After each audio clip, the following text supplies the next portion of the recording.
Hello students, today we are going to start the last topic of our chapter, that is public-private partnership. Public-private partnership is the partnership between public sector enterprises and private sector enterprises for the project of social welfare or the welfare of public at large. यानी कि जो partnership होती है public और private enterprises के बीच में, वो किस पर्पस के लिए होगी? For the purpose of social welfare only. It cannot be profit maximisation. Profit maximisation के लिए public private partnership could not be possible. यहाँ पर जो पार्टीज होती हैं वो पब्लिक सेक्टर और दूसरी प्राइवेट सेक्टर एंटरप्राइजेस होती है. पब्लिक सेक्टर एंटरप्राइजेस जैसे गवर्नमेंट मिनिस्ट्री हो सकती है, कोई गवर्नमेंट डिपार्टमेंट हो सकता है, गवर्नमेंट म्यूनिसिपैलिटीज़ जैसे हमारे यहाँ हमारे जो लोकल सिटी में जो गवर्नमेंट होती है उसको बोलते हैं, और स्टेट ओन कॉरपोरेशंस जो स्टेट गवर्नमेंट होती हैं, या फिर सेंट्रल गवर्नमेंट की जो कॉरपोरेशंस होती हैं वो. तो एक साइड पर एक पार्टी तो होती है public sector enterprises and the other party is from private sector. Private sector में जो पार्टीज होती है कोई भी प्राइवेट या कह सकते हैं कि प्राइवेट कंपनी या कोई प्राइवेट इन्वेस्टर हो सकता है, वो लोकल भी हो सकता है, फॉरेनर भी हो सकता है.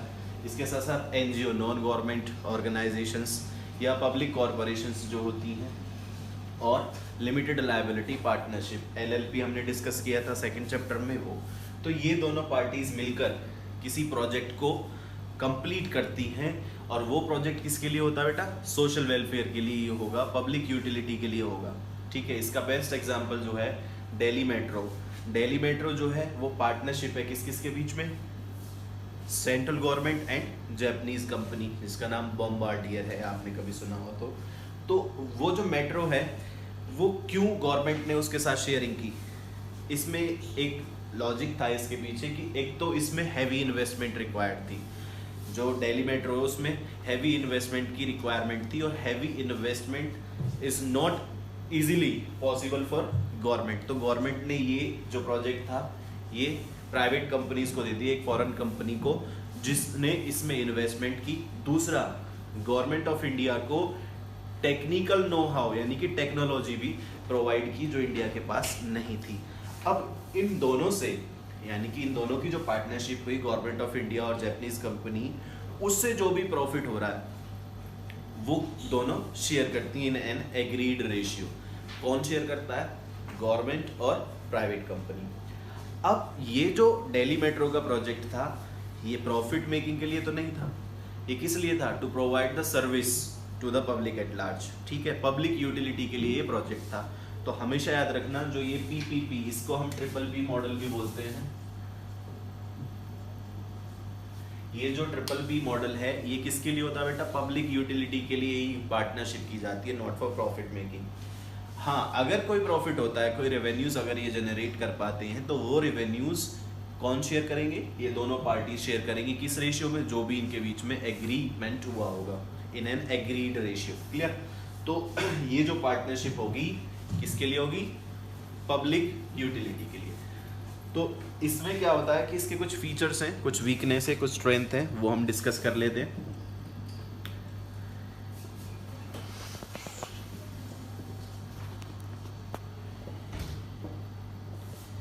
फर्स्ट इसका जो फीचर है वो है arrangement between public sector and private sector. ये जो पार्टनरशिप होती है किसके बीच में होगी बेटा? पब्लिक सेक्टर और प्राइवेट सेक्टर.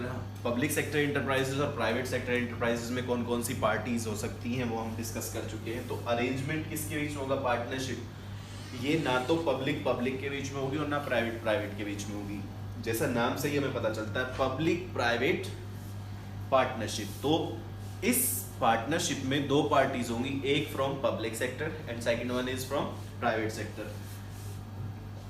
नेक्स्ट है ऑपरेशंस और मैनेजमेंट फॉर स्पेसिफाइड पीरियड. अब जैसे मैंने आपको दिल्ली मेट्रो का बताया, वैसे ही हमारे पास बहुत सारे एग्जांपल्स हैं. ये किसी भी फील्ड में हो सकता है, एजुकेशन में हो सकता है, हेल्थ में हो सकता है, रेलवे में भी हो सकता है, किसी भी टाइप के ट्रांसपोर्ट में हो सकता है. तो ये जो पार्टनरशिप होगी एक स्पेसिफाइड पीरियड ऑफ टाइम के लिए होगी, नॉट फॉर एवर. ठीक है, दिल्ली मेट्रो का जो कॉन्ट्रैक्ट है वो कुछ सालों का होगा, उसके बाद वो कंप्लीटली किसकी हो जाएगी? गवर्नमेंट की हो जाएगी. जैसे आपने नाम सुना हो कुंडली मानेसर जो हाईवे है केएमपी जिसे बोलते हैं, कुंडली मानेसर पलवल, या फिर आपने ताज एक्सप्रेसवे का नाम सुना हो, ये सारे क्या है, पब्लिक प्राइवेट पार्टनरशिप होती हैं। इनमें ये प्राइवेट कंपनीज इस पार्टनरशिप में इसलिए आती हैं कि जब ये प्रोजेक्ट कंप्लीट हो जाएगा, उस कंप्लीशन के बाद कुछ रेवेन्यूज जनरेट होंगी, इनकम जनरेट होगी या कुछ बेनिफिट्स होंगे, उस बेनिफिट में प्राइवेट कंपनीज का भी शेयर होगा, इसलिए पार्टनरशिप की जाती है।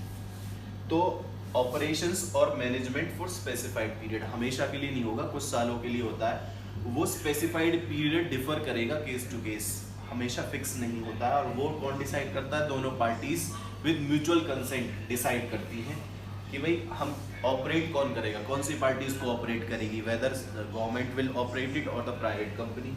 और मैनेजमेंट यानी कि डिसीजन मेकिंग किसके पास होगी। नेक्स्ट है suitable for big projects.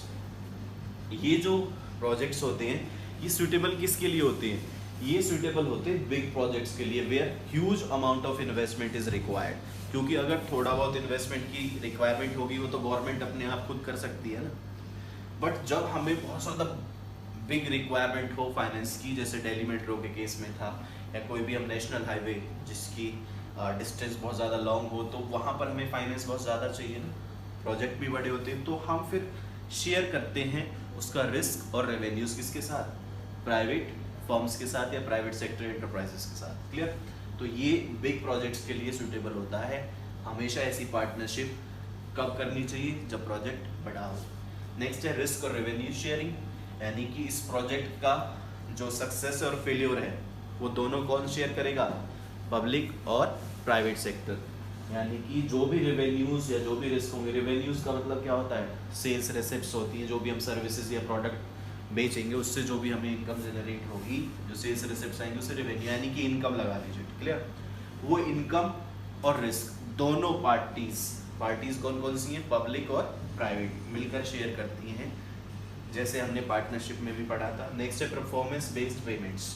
Performance based payment का मतलब ये है कि सिर्फ पार्टनरशिप में आ जाने से ही हमारी जो प्राइवेट फर्म्स होती हैं या प्राइवेट सेक्टर एंटरप्राइजेज होती हैं उनको हम पेमेंट नहीं करेंगे, उनकी परफॉर्मेंस को देखकर, उनका एक ऑब्जेक्टिव असेसमेंट करके, ठीक है, against the pre determined standard of performance, कि भाई हमने ऐसे कहा था, क्या काम वैसे हुआ है। सपोज करो फॉर एग्जांपल कोई रोड बनाना है, तो रोड की लेंथ कितनी होगी, उसकी विड्थ कितनी होगी, किस टाइप का रोड बनाना है, कहाँ पर उसको जो है स्टॉपेज बनाने, कहाँ पर टोल प्लाजा बनाने, तो ये सारे जो हमने स्टैंडर्ड्स बताए उस प्राइवेट फर्म को जो उसको कंस्ट्रक्ट कर रही है, अगर उसने हमारे स्टैंडर्ड्स के अकॉर्डिंग काम किया है तो उसकी पेमेंट नॉर्मली हम अच्छी करेंगे। बट अगर उसने स्टैंडर्ड्स को वायलेट किया है, उस स्टैंडर्ड्स को मैच नहीं किया, तो उसकी पेमेंट कम हो जाएगी, ये तो आपको पता है। नेक्स्ट है वही जो स्टैंडर्ड ऑफ परफॉर्मेंस है।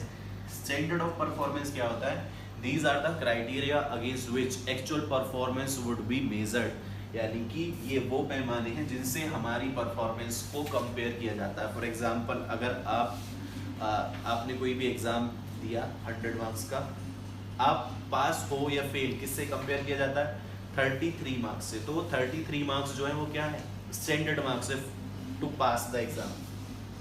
वैसे ही यहाँ पे परफॉर्मेंस स्टैंडर्ड्स होते हैं, उन परफॉर्मेंस स्टैंडर्ड्स को कंफर्म करना, फॉलो करना नेसेसरी होता है, अदरवाइज ये पार्टनरशिप बीच में ही ब्रेक हो जाती है।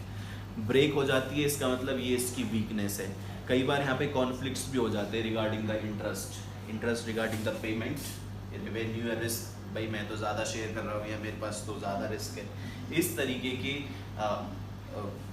फैक्टर्स को लेकर यहाँ पर जो है कॉन्फ्लिक्ट्स अराइज हो जाते हैं बिटवीन बोथ द पार्टीज, जिसकी वजह से वो प्रोजेक्ट जो है बीच में ही कई बार रुक जाता है। एक इसकी वीकनेस ये भी है क्योंकि इसमें ये जो प्रोजेक्ट होता है बिग प्रोजेक्ट होता है, तो इसकी जो ड्यूरेबिलिटी होती है वो भी लॉन्ग हो जाती है। अब इतने टाइम पीरियड में एनवायरमेंटल फैक्टर्स कांस्टेंट रहे ऐसा ज़रूरी तो नहीं है, तो कई बार उन एनवायरमेंटल फैक्टर्स की वजह से डिलेज हो जाते हैं, ठीक है। और इसकी स्ट्रेंथ ये है कि दोनों पार्टीज मिलकर जो है काम करती हैं, तो गवर्नमेंट को फाइनेंस की जो है एक तरीके से कोई किल्लत नहीं होती है, कमी नहीं होती है। और दूसरा गवर्नमेंट को टेक्नोलॉजी, टेक्निकल नो हाउ और एक्सपर्ट्स प्रोफेशनल्स जो हैं वो भी इजीली मिल जाते हैं, तो इस काम को कंप्लीट करने में थोड़ी और गवर्नमेंट को सहूलियत मिल जाती है। तो ये हमारा पब्लिक प्राइवेट पार्टनरशिप मॉडल था। हमारे सिलेबस में इतना ही है और हमें इसको प्रिसाइजली करना है, ज़्यादा डिटेल में करना भी नहीं है। आपकी बुक में जितना गिवन है आप उसी को फॉलो कीजिए। ठीक है बच्चे, कोई भी आपके डाउट्स हैं तो ग्रुप में आप पोस्ट कीजिए। Thank you students.